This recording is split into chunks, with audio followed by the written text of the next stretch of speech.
Hello students, welcome back to my channel. আমি দেবাঞ্জনা ঘোষাল। তোমরা দেখছো আমার সাথে তোমাদের নিজেদের channel Shikshamarg education and computer centre. প্রথমেই তোমাদের অসংখ্য ভালোবাসা, এইভাবে পাশে থাকার জন্য, ভালোবাসা দেওয়ার জন্য, এতটা ভরসা আর বিশ্বাস করার জন্য। আমার প্রত্যেকটি পুরনো স্নেহের ছাত্রছাত্রী এবং আমার প্রত্যেকটি নতুন স্নেহের ছাত্রছাত্রী, তোমরা যারা যারা আমাদের চ্যানেলে আসছো, তোমাদের প্রত্যেককে স্বাগতম। প্রত্যেকে এইভাবেই ভালোবাসা দিও। আজকের আলোচ্য বিষয় Burdwan university BA fifth semester GE history suggestion.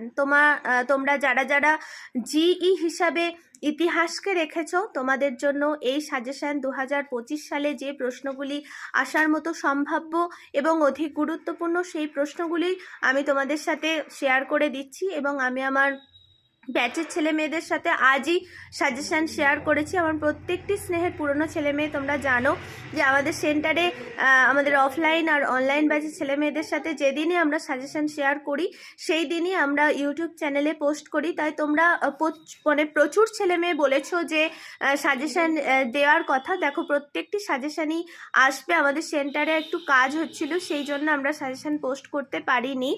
প্রত্যেকটি সাজেশান আসবে, তোমরা শুধু একটুখানি ধৈর্য ধরো। তাহলে চলো আজকের আলোচ্য বিষয়ে প্রবেশ করা যাক। আর প্রবেশ করার আগে তোমরা যারা যারা আমাদের সেন্টার থেকে নোটস কিনতে চাইছো, পারচেস করতে চাইছো, 8609778925 এই হোয়াটসঅ্যাপ নাম্বারে তোমরা মেসেজ করো, তোমাদের সমস্ত ডিটেলস বলে দেওয়া হবে। তাছাড়াও তোমরা যারা যারা অ্যাডমিশন নিতে চাইছো অফলাইনে বা অনলাইনে, তোমরা ওই নাম্বারেই যোগাযোগ করতে পারো, তোমাদের সমস্ত ডিটেলস বলে দেওয়া হবে। আমাদের সেন্টারে একাদশ দ্বাদশ বিএ অল সেমিস্টার কলা বিভাগের অল সাবজেক্ট কম্পিউটার ও স্পোকেন ইংলিশ শেখানো হয়। তাই তোমরা যে কোনো বিষয়ে আমাদের সেন্টারে অ্যাডমিশন নিতে পারো, অনলাইনে এবং অফলাইনে। তাহলে চলো আজকের আলোচ্য বিষয়ে প্রবেশ করা যাক। জিই ইতিহাসের সাজেশন 2025 সালের জন্য যেগুলি সম্ভাব্য ও গুরুত্বপূর্ণ। বর্ধমান ইউনিভার্সিটির আন্ডারে তোমরা যে কোনো কলেজেই পড়ো না কেন, এই সাজেশন তোমাদের জন্য সমানভাবে উপযোগ্য।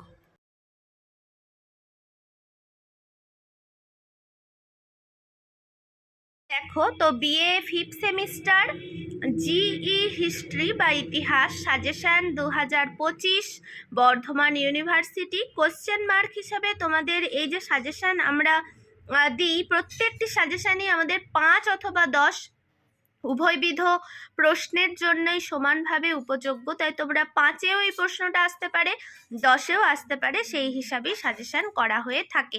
তোমাদের যেটা টপিক আছে, সিলেবাস আছে, সেখানটায় জিই হিস্ট্রি ফিফথ সেমিস্টারে আছে ওমেন স্টাডিজ ইন ইন্ডিয়া, এবং এই হচ্ছে আমাদের হোয়াটসঅ্যাপ নাম্বার 8609778925। এখানেই তোমরা হোয়াটসঅ্যাপে মেসেজ করলে তোমাদের নোটস, তোমরা যারা যারা কিনতে চাইছো, তোমরা যারা যারা অ্যাডমিশন নিতে চাইছো, তোমাদের সমস্ত ডিটেলস বলে দেওয়া হবে।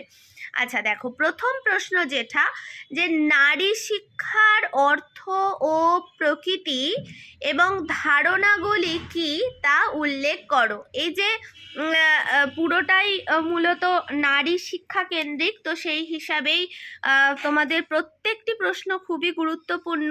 2 নম্বরের প্রশ্ন, জাতি ধারণার ব্যাখ্যা করো, বা দিতে পারে জাতি এই শব্দটার টার্মটা কোথা থেকে উৎপত্তি হলো এবং এই যে জাত ব্যবস্থার বৈশিষ্ট্য লেখো। 3 নম্বরের প্রশ্ন, নারী শিক্ষার প্রয়োজনীয়তা কি প্রাক ভারতে, অথবা দিতে পারে যে আধুনিক ভারতে নারী শিক্ষার প্রসারের উপায়গুলি লেখো। মানে আমাদের প্রাক ভারতবর্ষে এবং এখনকার বর্তমান আধুনিক ভারতবর্ষে আমরা আরও বেশি করে কিভাবে নারী শিক্ষার প্রসার করব, আধুনিক এবং প্রাক ভারতবর্ষে কিভাবে মানে হতো, সেইটা আমাদেরকে জানতে চাওয়া হবে। প্রশ্ন যদি ঘুরিয়ে দেয় তোমরা একটুখানি দেখে নিও। তবে এই যে প্রসার শব্দটা, এটা কিন্তু থাকবেই। আচ্ছা, 4 নম্বরের প্রশ্ন, নারী শিক্ষার সমস্যা ও সমাধানের উপায়গুলি লেখো। 5 নম্বরের প্রশ্ন, জেন্ডার পলিটিক্স কি, এর বিভিন্ন দিকগুলি লেখো। নম্বরের প্রশ্ন, ভারতীয় সমাজে পিতৃতান্ত্রিক শাসন ব্যবস্থার সম্পর্ক লেখো, বা পিতৃতান্ত্রিক সমাজ কি, সেই সমাজের বৈশিষ্ট্য লেখো। ঘুরিয়ে যদি প্রশ্ন দেয় দিতে পারে। 7 নম্বরের প্রশ্ন, জাতি ও শ্রেণীর মধ্যে সম্পর্ক বিশ্লেষণ করো এবং ধর্মের অর্থ কি। এই যে জাতি, শ্রেণী, ধর্ম, এগুলোর অর্থ কি, এটা 2, 8 এইভাবেও দিতে পারে, বা 5, 5 হিসাবেও কিন্তু দিতে পারে। 8 নম্বরের প্রশ্ন, বিবাহ কি, বিবাহের বৈশিষ্ট্যগুলি লেখো। বিবাহ বিচ্ছেদের সম্ভাব্য কারণগুলি লেখো এবং পণ প্রথা কি বিবাহ বিচ্ছেদের কারণ ঘটানোর জন্য দায়ী, বা পণ প্রথা কি একটি সামাজিক ব্যাধি, সেটি আলোচনা করো। এইভাবে কিন্তু প্রশ্ন দিতে পারে। 9 নম্বরের প্রশ্ন, পরিবার প্রথা কবে চালু হয় ও কেন। পরিবার প্রথার অস্থিরতার কারণগুলি আলোচনা করো। এই যে বর্তমানে যে পরিবার প্রথার অস্থিরতাগুলি দেখা যাচ্ছে, সেগুলি কেন হচ্ছে, সেগুলি আলোচনা করো। 10 নম্বরের প্রশ্ন, নারী আন্দোলনের বিষয়বস্তু উল্লেখ করো। এর সঙ্গে সঙ্গে নারী আন্দোলনের সুফল ও কুফলগুলি, মানে কুফল নয় কথাটা, ত্রুটিগুলি লেখো। তারপরে 11 নম্বরের প্রশ্ন, স্বাধীনতার পূর্বে ও পরে নারী আন্দোলনের সম্পর্ক কেমন ছিল লেখো। তার সঙ্গে সঙ্গে নারী আন্দোলনের সার্থকতা হিসাবে, এখানটা একটু দেখে নিও, সার্থকতা, এখানে সমর্থক লেখা আছে, সমর্থক হিসাবে রাজা রামমোহন রায়ের ভূমিকা আলোচনা করো। 12 নম্বরের প্রশ্ন, সম্পদের উপর ভারতীয় নারীদের অধিকার লেখো। তার সঙ্গে সঙ্গে ভারতীয় সমাজ ব্যবস্থায় নারীদের সামাজিক অবস্থান কতখানি, সেটি উল্লেখ করো। 13 নম্বরের প্রশ্ন, ভারতের রাজনীতিতে নারীদের অবস্থান কতটা লেখো, বা নারী ক্ষমতায়ন কি, সেটা লেখো। প্রশ্ন যদি একটু ঘুরিয়ে দেয় তাহলে কিন্তু এইভাবে ঘুরিয়ে দেবে। 14 নম্বরের প্রশ্ন, ভারতে নারীরা কতটা স্বাস্থ্যক্ষেত্রে ন্যায় বিচার পায়। সমাজ কল্যাণে এনজিওগুলির ভূমিকা আলোচনা করো। 15 নম্বরের প্রশ্ন, ভারতীয় সংস্কৃতির মধ্যে যে বৈষম্য লক্ষ্য করা যায় সেটি উল্লেখ করো।